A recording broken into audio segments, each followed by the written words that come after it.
I was the first girl from my village to ever go to school. I thought school was only for boys.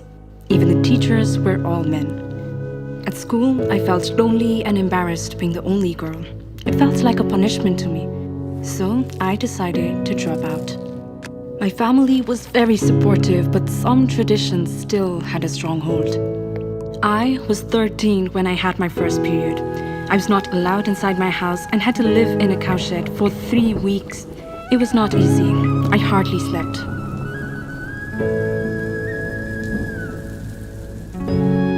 Later, I learned about sanitary pads and menstrual hygiene. I promised myself I would never step inside a cowshed again. I eventually went back to school, but in Kathmandu, 500 miles away from my village. Living in the capital was challenging. But I found so many girls my age at the school. I finally felt like I was in the right place. Motivated to work hard, I became the first girl from my village to finish high school. I returned to my village and volunteered with many programs that worked to improve access to community services. I also traveled across Nepal, leading groups working on social issues. It made me realize that when given the opportunity, women can become great leaders and contribute to their communities and society. This is what motivated me to become a deputy mayor, to help people see that women can become leaders and to make other girls realize that they can become great leaders too. I was born into a poor family. Mummy took care of me and my 5 older brothers while Papa worked in a sugar factory as the sole provider. He struggled to send all of his children to school. He could barely afford the school fees. I was 16 when Papa lost his job, which left my family in financial distress. I had no option but to drop out of school. It happened right before my exams. One day, my teacher came to visit and encouraged me to return to school. He told me the school would waive my tuition fees. This was the happiest moment of my life. I made it all the way to college but had to drop out because I got married and soon became pregnant. There were too many responsibilities to manage as a wife, a mother, and a student. But I did not let my life stop there. My cousin was already into politics and she had always suggested that I should get involved too.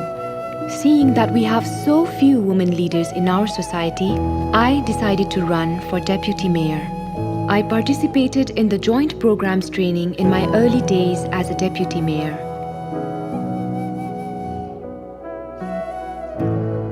Unlike other training programs, both men and women attended this one and openly discussed and shared their views on sexual and reproductive health, gender relations, and gender-based violence.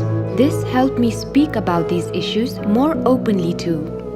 Based on what I learned in the training, I started several initiatives on comprehensive sexuality education, not only for students, but also for teachers, parents, and community members, especially for young girls who are not in school and face higher risks of early marriage and abuse.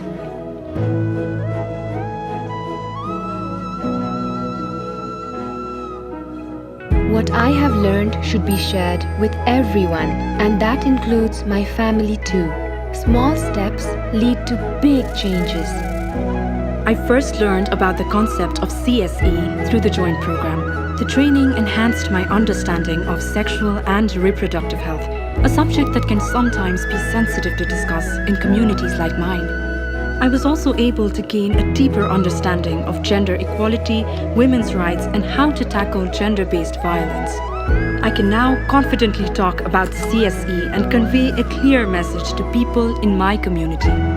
It also made me realize that when women learn about their bodies and health, they become more courageous and are able to stand up for their rights and promote gender equality. I wish for a society that strives for development and growth. A society where girls are free to become who they want to be.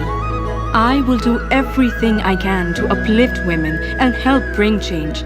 To pave a path for young girls to become the leaders of tomorrow.